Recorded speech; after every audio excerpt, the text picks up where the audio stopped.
Hey there, my name is Ellie, and today I'm going to share with you a little bit about my experience taking a 200-hour yoga teacher training, and I'm going to answer what I think are kind of those frequently asked questions of people who are looking to find a program, what they're looking to get out of the experience, and I'll just share a little bit of my thoughts about how it went and what I've learned since, what I've been up to since, and so that's what we're going to get into today.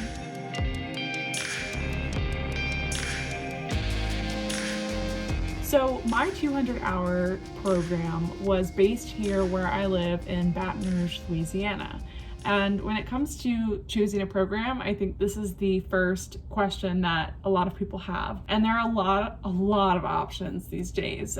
You can even find things online. You can find programs based out of studios near where you live. And there are also a lot of travel programs that you can go off to Bali and do a month-long intensive program. There are a lot of different ways to get this 200-hour certification, and it kind of depends on a few different factors for your life. Location, duration of the program, and for me a big factor was not only duration but schedule, how it fits into my lifestyle now. So I work a full-time job here in Baton Rouge where I live, and I just knew that I wouldn't be able to go off for a month or two to Bali or wherever and take a program like those, although they look amazing. And so I was looking for a program based here, and I've taken classes at multiple studios in town. I was aware of some of the programs that were available in my area. A lot of what I had heard about, though, the schedule, the class times weren't working for me. I would work 8 to 5:30 on most days, and so I can't take a class that is from 3 to 6 p.m. The program that I chose came to me a little bit. I came across it in a few different touch points, and I started to just hear about it more and more, and it immediately felt like the ideal fit for me. So I selected a program ultimately called Louisiana Yoga School, and this program lasted over the course of a few months. It was from January of 2019 until May of 2019 when we graduated. We would meet twice a week at minimum on weeknights, on Mondays and Fridays, and then we would sometimes have weekend immersions too. So there was a lot of time involved, but that's the case for any yoga teacher training. In this case, it was probably 1 or 2 weekends out of each month in the program that I was doing full day long immersion classes. So that was the program that ultimately worked the best for me. But I don't believe that there's a one size fits all. There's so many options for trainings these days that you can search and find the thing that fits your lifestyle the best. And I think just in the way that Louisiana Yoga School kind of presented itself to me, the same might happen for you. I definitely encourage you to do some research and also figure out what those parameters are. Figure out what the location is that you'd like to take the class in, the duration of the program, the time you're willing to put into this. Figure out those factors first and then do your research and just see what comes up for you. There are so many options. When it comes to the frequently asked questions, I think the main thing is, when am I ready? And how good do I have to be at yoga before I take a teacher training? And honestly, that's a totally valid question, because I remember being in classes a couple years into my practice, but not feeling like the most advanced yogi in the room, and looking around at the people next to me in the front of the class who could just get into these way more advanced postures than I could. And that certainly gave me a bit of imposter syndrome at first. I definitely would consider that oh, I'm not the best. If I'm not in this advanced arm balance, then that person should be teaching, not me. So that imposter syndrome was kind of bubbling up for me. But after some more time and gaining confidence in my practice, and also just letting go of a lot of those fears, I came to realize that that's not true. What you learn in yoga teacher training is that you don't have to be the best yogi in the room, and that's really the message that I now want to share. So no, I can't necessarily do all of the advanced poses, and I'm never going to reach point Z. and I will work to grow my practice, but I personally don't think that that is the goal of yoga. It is a practice. It's like something that you build upon throughout your whole life. And so there's really no like point at which you will be 100% ready for a yoga teacher training, like as far as just being yoga proficient. In fact, taking a teacher training will only deepen your practice. So I guess in terms of prerequisites, the only thing that comes to mind is just a willingness to participate in this and to share yoga with others or to deepen your practice. I do recommend having a little bit of yoga under your belt though, maybe a couple of years with an established home practice, but also some time spent taking classes at a studio. I think that will be really helpful to know if this is a good fit for you, if this is something you really want to pursue, and it'll set you up for success before you start a month-long or multiple month-long program. Kind of go with your intuition. If you feel ready to dive deeper into your yoga practice and that you feel called to share this message of just yoga and whatever aspects of yoga, then now is your time. Another point about picking a program is the program emphasis, and this might not be totally apparent from the outside. So this is where your research will really come in handy, or if you're able to, talking to the people who host the program, some of the teachers that are involved, also students that have graduated from the program. That is the way that you'll kind of start to parse together like what this program has to offer, and you might even be able to find like the syllabus perhaps in advance. And so for me, I knew going in that I wanted a well-rounded package, of course, as anyone would, but I definitely did realize that, well, I needed to learn a lot about the anatomy. Like I knew I didn't have the proficiency in the anatomy and the physical aspects like the yoga therapy and things of that nature. I knew that personally I would resonate most with the philosophical aspect and, you know, the spirituality side of it. I knew that was an emphasis for me, and I went looking for that. So I personally am biased, but I believe that we got just an incredibly well-rounded experience out of this program where we were able to touch on the full spectrum, and not at just a surface level either, like at a really deep, like foundational level for things across the board, from the philosophy to the physical. This is off the top of my head, but my program offered definitely a deep dive in anatomy immersion. We went into yoga therapy as well as alignment, which was super fascinating. We certainly got plenty about philosophy and the spiritual practices, as well as the history of yoga, which you'll certainly learn in most any program. And then we also got a really interesting element of like energy work and healing. So we had an energy worker come in as like an expert teacher, and we all at the end of the program became certified in Reiki 1, which is just an incredible like cherry on top to kind of add to your repertoire. I'd say the most challenging part of the program is just the sheer amount of information that you're taking in all at one time, opening the floodgates, and in such a short amount of time. And so I can't imagine what it's like to do like a 1-month immersion program and all of this. And I also can't imagine that you do learn this much information in that amount of time. It's a lot.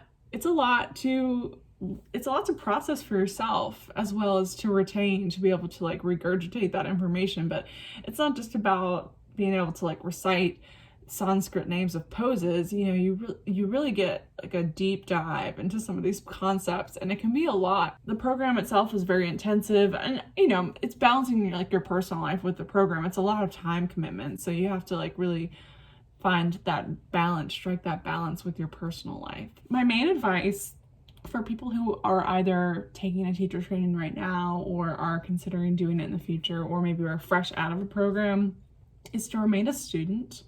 Despite this now awesome quality, the certification that you can offer to the world of being a yoga teacher, I think it's so important to remain a student. And this is something that I have heard from my own teachers over and over again, that they remain a student. And this is just the idea of just staying open, receptive to learn new things, and to also to recognize when you're wrong and to be able to pivot and grow.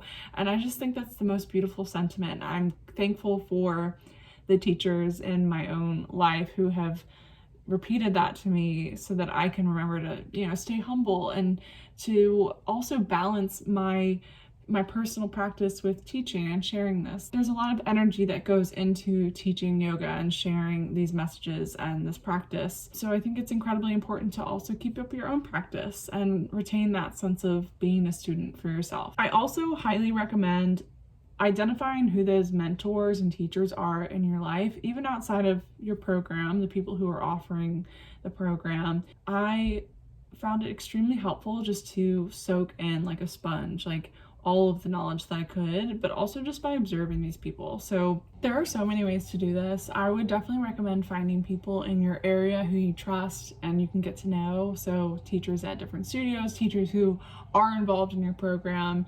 It's not a bad idea to just ask if you can shadow a class. You don't even have to take it. Remove yourself from being a student for that experience and just shadow, sit off to the side or in the back of the classroom and just watch your teacher teach and just observe how they do it. Take from them the phrases and the way they speak and articulate. Understand what you like and don't like and what you resonate with. That has been so helpful for me. We also have so many options now online. If you find teachers that you like, I recommend just watching their videos. Take their classes, understand if you like the flows, learn about that. But sometimes I will just watch a video before I actually take the class. Like I'll just observe the teacher. It's a little different online, granted, how you articulate and how you go about teaching a class versus being in a studio in person, but still there's so many amazing voices, so many amazing teachers online right now that you can access and just learn from. And lastly, like when you graduate, what's next? Some people have a really definitive idea of what they want to do right out the gates and they'll jump right in.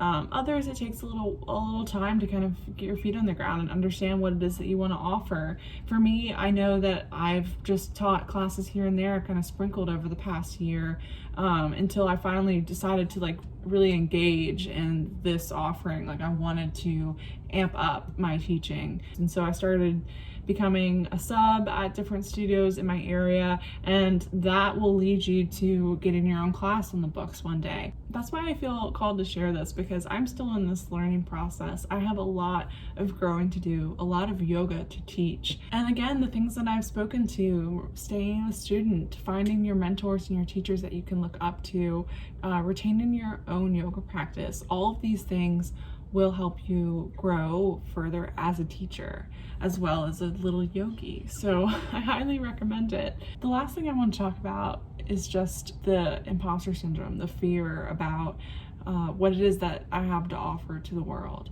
I've definitely felt insecurity around that, and I think that's prevented me from teaching more over the past year. I just recently registered on Yoga Alliance.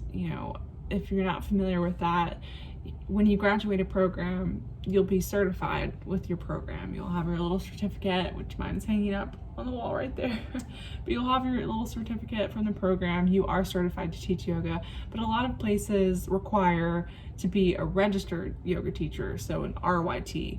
And that is something that you get by becoming a member of Yoga Alliance, and it requires a membership fee, which you pay annually. A lot of places also require insurance, personal teacher insurance, and for whatever reason that was such a roadblock for me for like the past year. Like I didn't want to spend, I don't know, $200 between the fee to become registered and buy my first year of insurance. Finally, I got an opportunity to be a sub at a studio that required that, and I just did it finally and realized that was such a minimal sum to pay in exchange for being able to kind of achieve my goals. And it really held me back for the longest time, just around financial insecurity, that paying my $200 registration would somehow put me in the hole because I wasn't teaching enough or whatever. I've gotten over it now, and I see, the error of my ways, but really all it is now is just I'm open, I'm receptive, I've paved the path for myself to be able to teach more and share. I've also come into my own a lot more. I've learned about what it is that I want to share, the things that I'm good at, the things that I want to offer. I was preparing a demo class for a studio. Sometimes, you'll have to like audition to teach at a studio, see if they like your style and if you fit in well there. And so I was preparing the demo class, but before I even did, I just wrote down a list of what do I want to offer to the world? What are the things that I bring to the table? And I made my list, and that helped me craft a class that ended up being an awesome audition for the studio. I had such a great experience sharing that with them. They loved the class, and I was immediately put on the sub list. And I think it's because I stood in my power and I owned what I was good at, and I shared that. And I didn't have any false pretenses around what I was sharing or trying to fit the mold of what I thought they would like. It was what I had to offer. So I encourage you to find a program that fits for you. There's no one size fits all. I really believe that. And if you do your research, if you find the people that you trust and you resonate with, you will find a program that works awesome for you. If you are either thinking about a program or have questions, or you're in a program right now, share it below in the comments for me. I'd love to hear about your experiences. I hope this helped you answer some of those questions and dispel some of those fears that you might have around signing up. Thanks so much for being here. I'm happy to share with you. Namaste.